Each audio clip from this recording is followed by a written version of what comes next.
Welcome to Royal Table Talk. My name is Latoya Conway, and I am your host. And so today I have so much good news for you. So today, two lifestyles have been in business for 10 years. So I want you to celebrate with us. We're going to sing happy birthday. Ready? Birthday to you. Happy birthday to you. Happy birthday, dear to lifestyles. Happy birthday to you. Woo!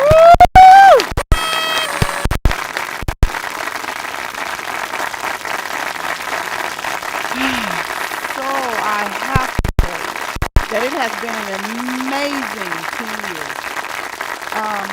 The blessing is that we've been able to sustain during the COVID. So many companies have shut down.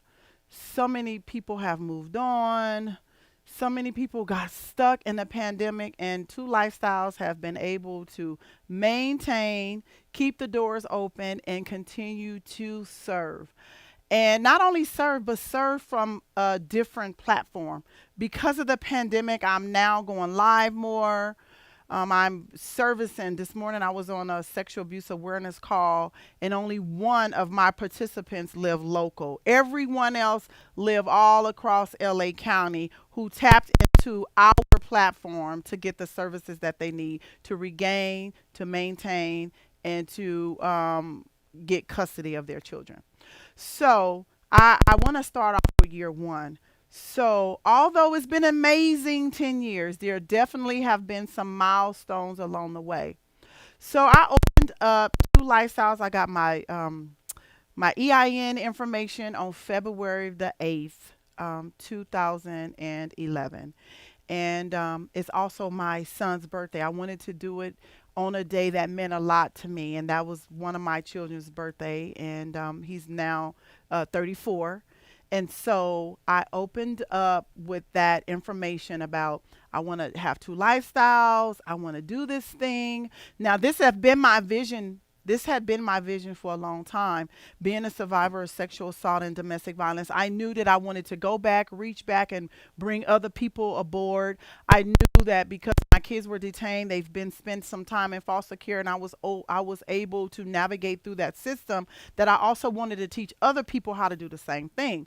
So February the 8th, 2011, I went and got my EIN number. I started the process with a nonprofit, and that itself was a journey. There was a program, and this is how God worked. Right where my agency is right now here today, behind me there's this place that's called Scores. And the Scores is a nonprofit entity that supports other nonprofit entities to get their 501c3 status. Well, there was a couple of older cats back there, and he was very discouraging. Most people don't get it. Most people give up. It's a long, lengthy process. And then I had a friend, Gail, who helped me with a lot of the process with the status. And so, but I kept getting that paperwork back. This wasn't right. Do it again. This wasn't right. Do it again. Not one time did I ever think about not doing it. I had to push forward. This is what I wanted. I believe this is what I was meant to do. So when I finally got the status, I did email him and said, thank you for your encouragement. I now have my status. I actually sent him a picture email copy of my status. And then that was given to me on August the 3rd, 2011.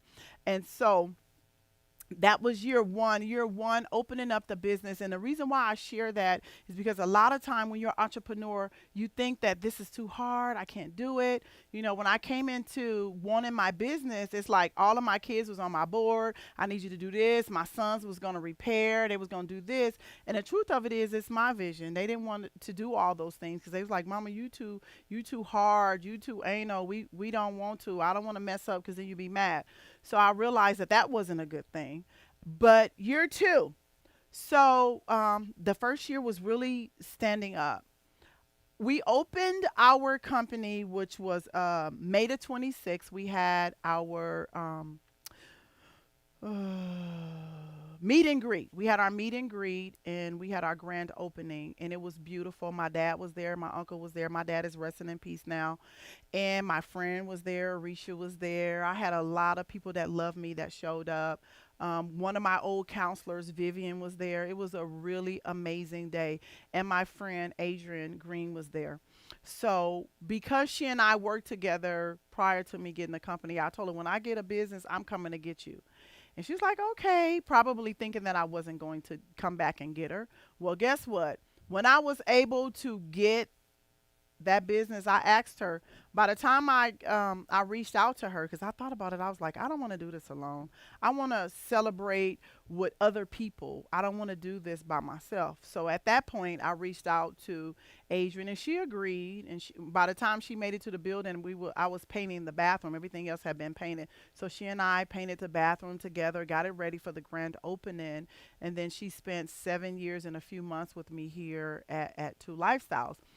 And at that point in time, I was working, I was traveling, and I worked a full time job. I was traveling and I was doing stuff with child welfare. So I was just really pretty much scattered all over the place.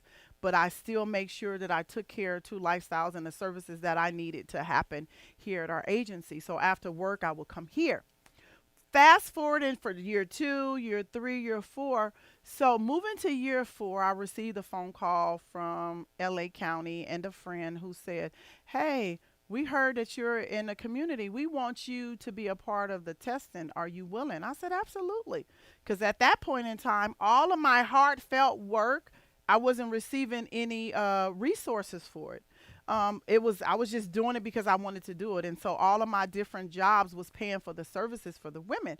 And I had this businesswoman who said, honey, you're working from a different plate. You need to be a bit more business minded if you want to be able to make your company be successful. So then, of course, I was upset with the conversation, because I'm like, it ain't about the money. You don't understand. This is something that God's put on my heart. I'm able to pay for it at this point in time. And then the job where my husband was working, which was a homeless shelter, decided that they would hire, that they laid off every single person at the homeless shelter and then hired all volunteers. Well, when I got the company, my husband said, I don't care, but I don't want to hear your mouth when you broke. So he was contributing to my agency. So then at that point, I had to get help from Adrian. And so she supported us, you know, to make payments with the company because it was her vision to give back and to help as well. So we did that for years to come. But then year four, when I got that opportunity, it allowed me a space to expand. So 2017, excuse me, 2016, I had two companies. I had a drug testing site and I had a women empowerment site. Well, I grew out the women empowerment site so quickly, I was out seeking another location. Then I was blessed with the facility that we're in right now. I have to go back just a little bit. So, a lot of times when you think of a company, we think, I want this, I want that. I have to tell you, even if you're doing it from the trunk of your car, from 1998 all the way up to 2011, I provided big events called extravaganzas. I had speaker, which Adrian was my speaker majority of the time. I provided pamper me sessions where I did their feet, I massaged them, I did their hair, I did makeup twice a year, and I donated clothes. I went and collected clothes from all the social workers because I've been blessed to be in a lot of different places. So I collected clothes from Department of Children and Family Services. I collected clothes from social services. I collected clothes from the WIC office, and all of these people were professional. So all of the outfits that I had was women empowerment dress for success outfits. So I did that for a whole lot of years prior to moving into the neighborhood impact house.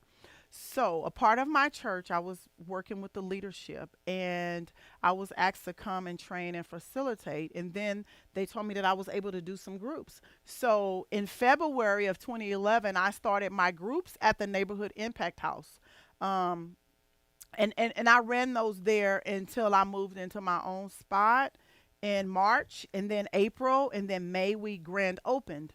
And it was a little box, you guys. It was a warehouse. So in the front of this warehouse had a little office and a little very small lobby and one bathroom, and there was no top. So I'm counseling and Adrian counseling. We're face to face, her computer, my computer. We providing the services, and then we had a humongous group room where everything was in there. The kitchen was in there, the computer was in there, the desk was in there, the print. It was a big space, probably 12 by 25, and I worked my groups in that place. I did all type of events in that place, graduations in that place.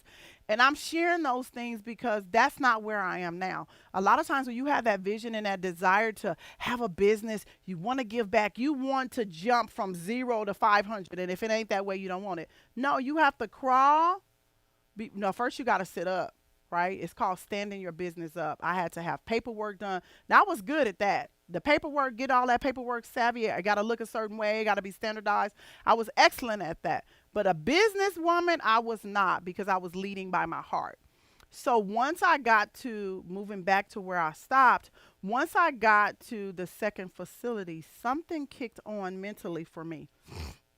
I remember Adrian and I had a conversation. She was like, "No, I don't want to go. This is too big." And I said, "Well, here's the thing. How about I leave you at the old building, but I'm moving on. I'm moving on to the new building because my ultimate goal is to have a woman's safe house." Why? Because I had 9 children and I've been in 12. I've had 12 shelter stays, although I've been in 11 shelters. And one of the things that was a barrier for me is that they didn't never, most places didn't have room for my older son or for a family as large as mine. So my goal has always been to open a safe house. So I am making baby steps toward my safe house. Now, if you know somebody that can help me get a safe house, that can write a grant for a safe house, I will build that safe house brick by brick. Tell me how, when, where, and I'll do it. But if you know somebody that can help me, I'm open. I need the help. March 25th, 2015, one of our women died, and she was in a car with her abuser, and her name is Ashley.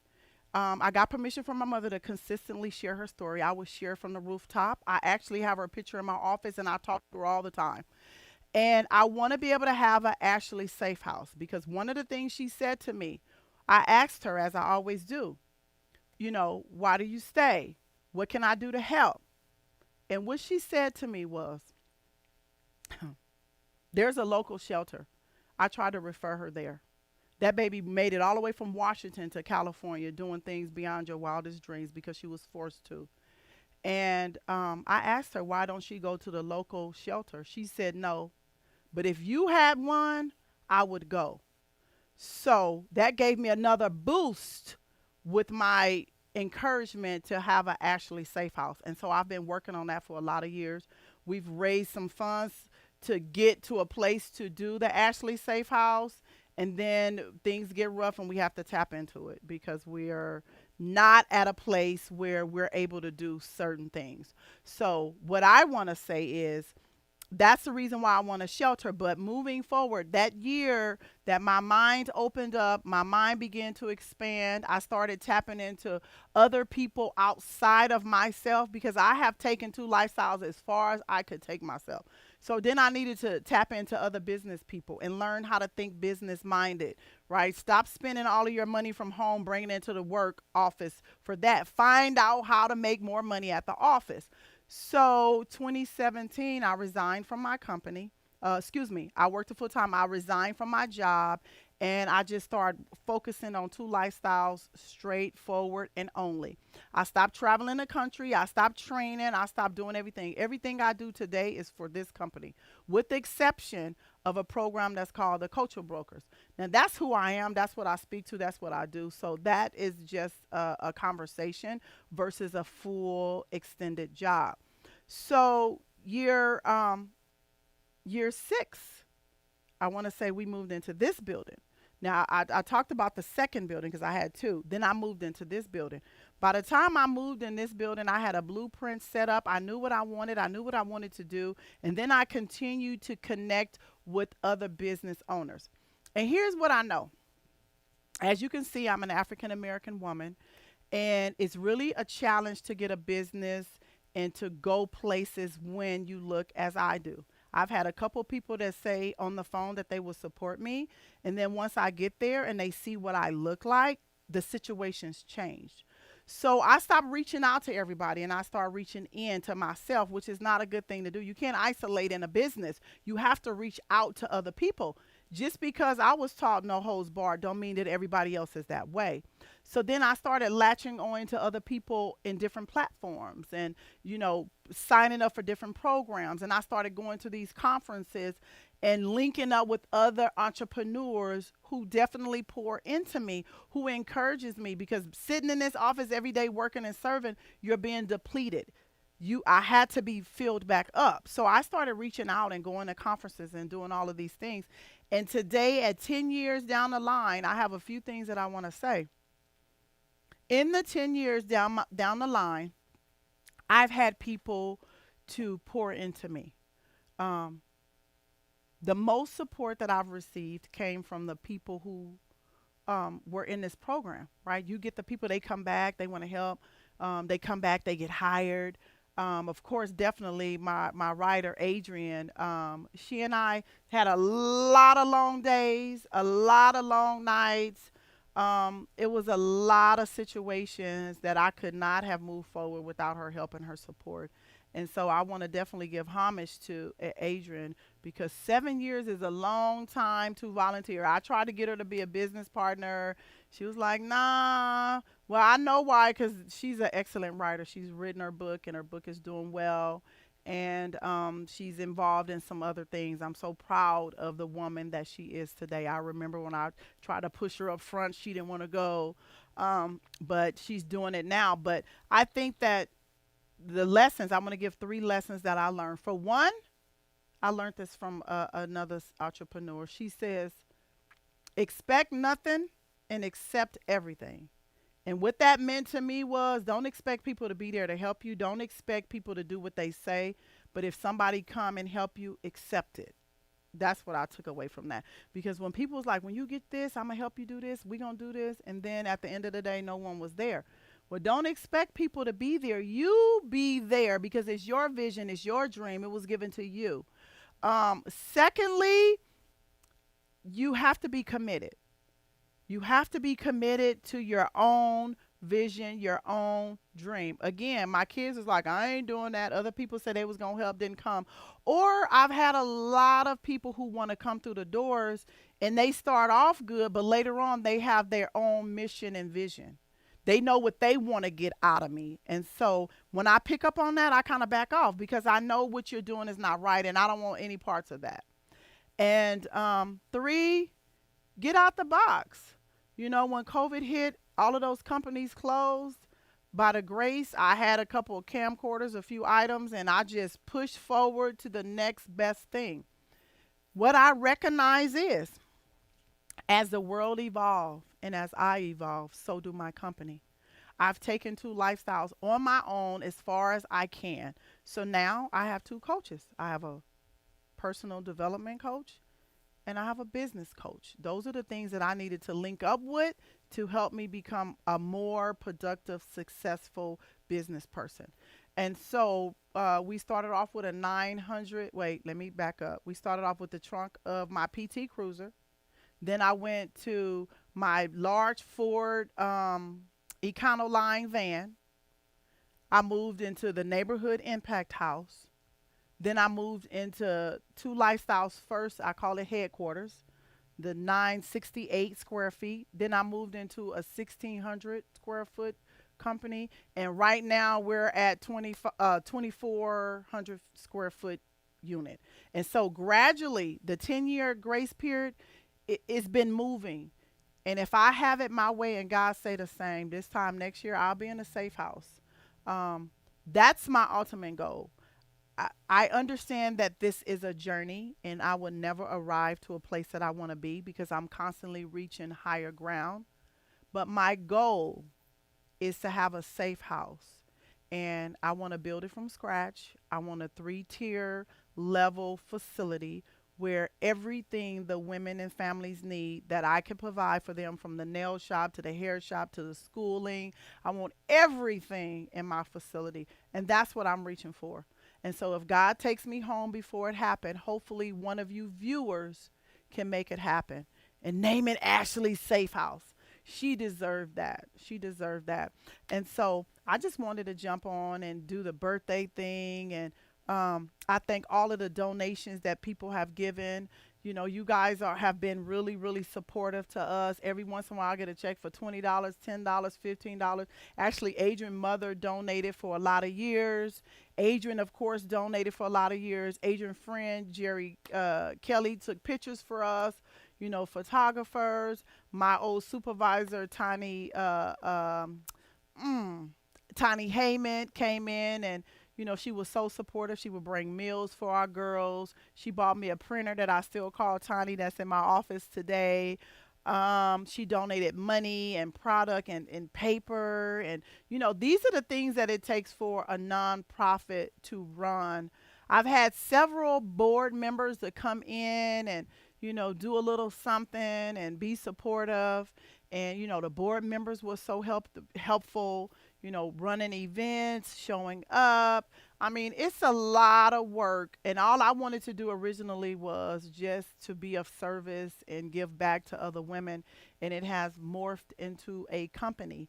And based on the information that I got from my coach, she tells me that this company needs to stand for itself, and I need to be able to get out of the way, and it should be able to do everything it needs to do on its own. So I am now digitizing, systematizing every single process that we have here. And so I'm really excited about where we are at year 10. So that's really what I wanted to do, just to really celebrate, because I'm amazed that a woman like me, I couldn't read, I couldn't spell. I come from South Central Los Angeles, a recovering gang member, recovering drug addict, mother who had her kids in care, get to be a CEO of a company. And not just a company, but it's an essential company, because when most things got shut down, we did have to close for a bit, but we were able to open right back up right away and not have to shut down for a long period of time like everyone else did. And so I'm grateful that I was able to take my experience, because as a result of whatever I experienced, women and girls are able to live a life beyond their wildest dream, push past that trauma, and become productive citizens of society. Women are able to regain custody of their children that was placed in foster care. Mothers and girls are able to have that connection that was severed or may never have been connected. And so thank you so much for all that you do for Two Lifestyles. We will be honored if you guys want to volunteer, if you want to show up, if you want to make a donation. It can be paper, toner, ink, monetary, your time, whatever you can provide to make sure that people have a safe environment. I will be honored to receive you. Thank you so much. My name is Latoya Conway Hampton, and I am your host. Happy birthday, Two Lifestyles.